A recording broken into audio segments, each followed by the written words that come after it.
the whisper beneath the waves. The sea had always spoken to Elias Kale in a language no one else could hear. As a child, he had pressed his ear against conch shells and imagined cities breathing beneath the surface. Now, decades later, those imaginings had hardened into obsessions.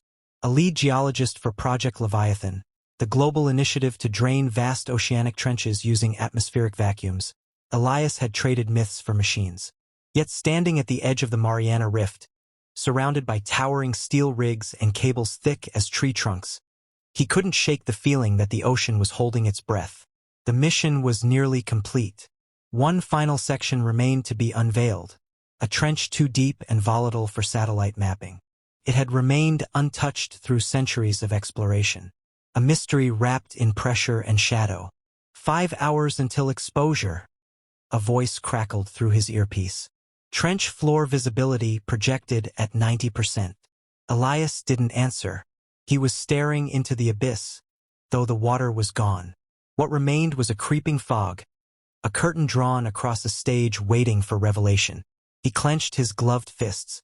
Every scientist on the rig wanted to find fossils, tectonic anomalies, mineral deposits. Elias wanted something else. Answers. His daughter, Mara, had vanished near this trench 7 years ago. A deep-sea quake during a civilian research dive, her body never recovered. Official reports blamed a sudden pressure shift. Elias never believed them. Not after the final voicemail she'd left. "Dad, I saw something down here. It's not a wreck. It's built." He kept that message locked on a device he never turned off. At 3:12 hours, the last layer of ocean receded with a mechanical groan. Cameras tilted downward. What they saw wasn't seabed, it was architecture. Dozens of angular structures, stone-carved and aligned like a grid, emerged from the darkness. Some domed, others spired, all covered in a sheen of algae and age.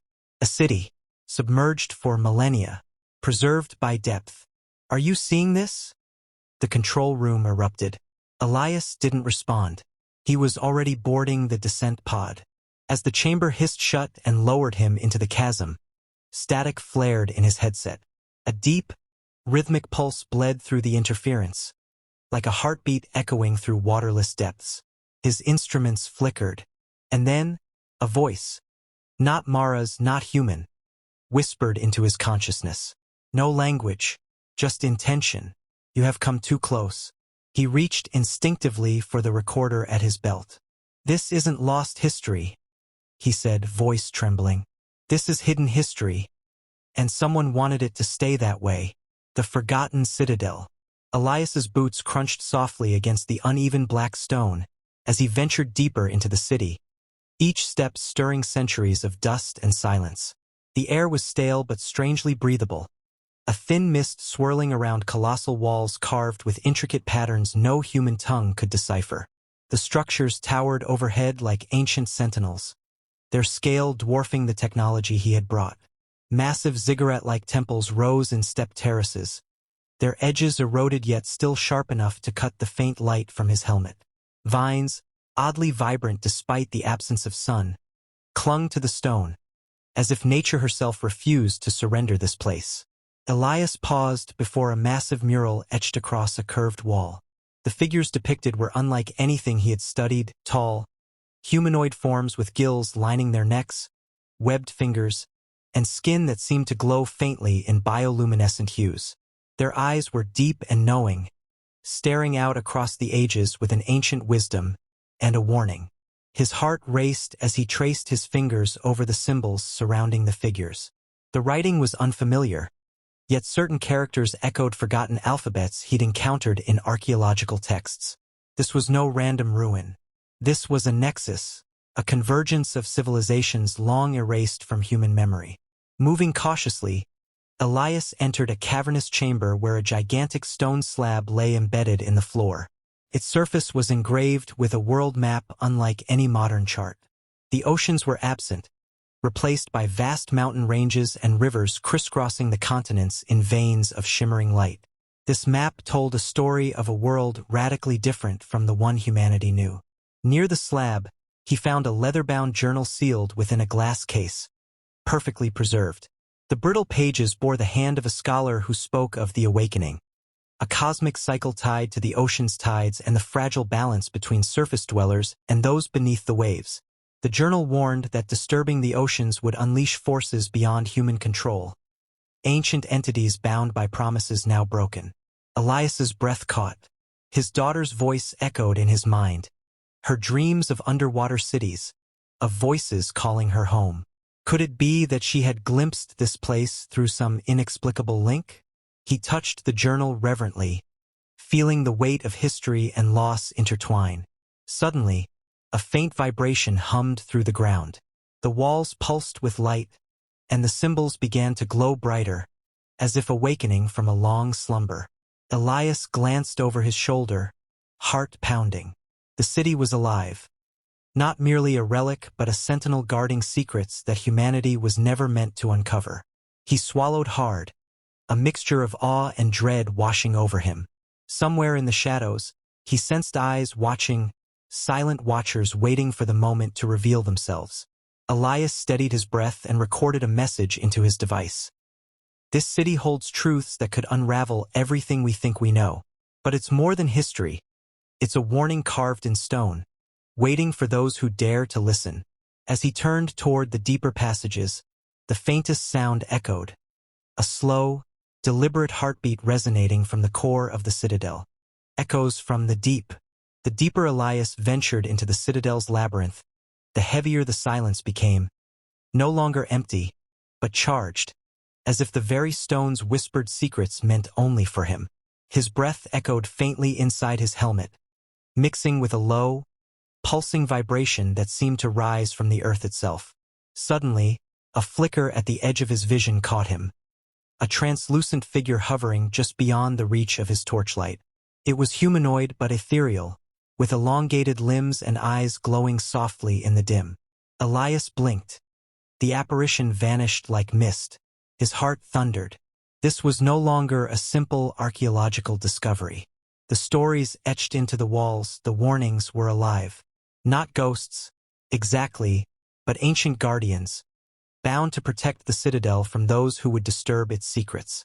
A flood of images surged through his mind, visions that felt less like hallucinations and more like memories not his own. He saw wars waged beneath the waves, colossal battles between oceanic tribes and celestial invaders whose forms defied comprehension.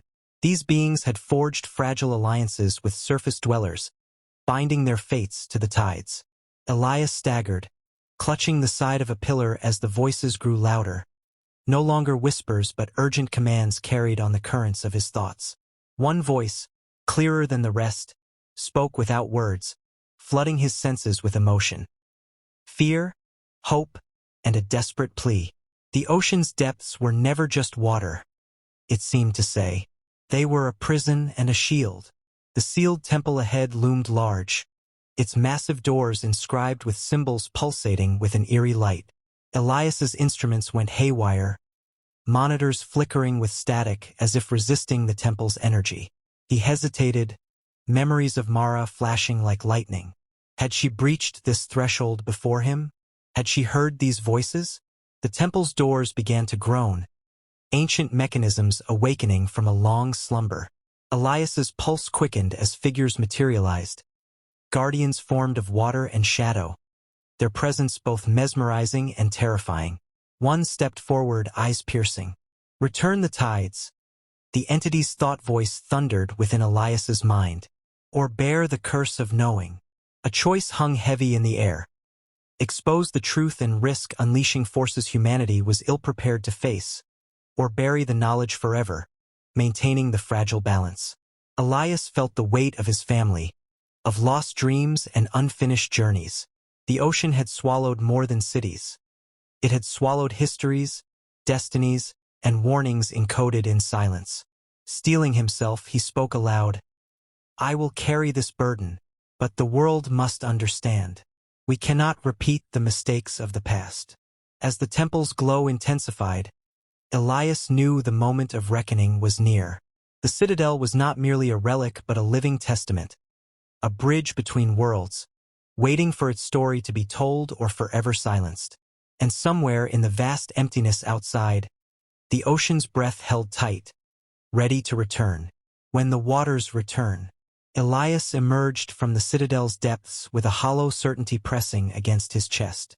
The world outside had shifted in his absence. Though the drained trench now began to fill again, the silent city beneath the waves had left its mark, on him, and perhaps on something far greater. His eyes, once dull and tired, now shimmered faintly with an unearthly light. He could feel the pulse of the ocean within his veins, a relentless rhythm that connected him to the lost civilization and to the warning he had barely survived. Back on the surface, the control room was a hive of panic. Massive tidal surges, unexpected and violent, battered the rigs. Project Leviathan was forced into emergency shutdown. Data banks were erased, footage confiscated, and personnel sworn to silence under strict orders. Elias recorded a final message in the privacy of his quarters, his voice low but resolute. "The ocean is not merely water," he said.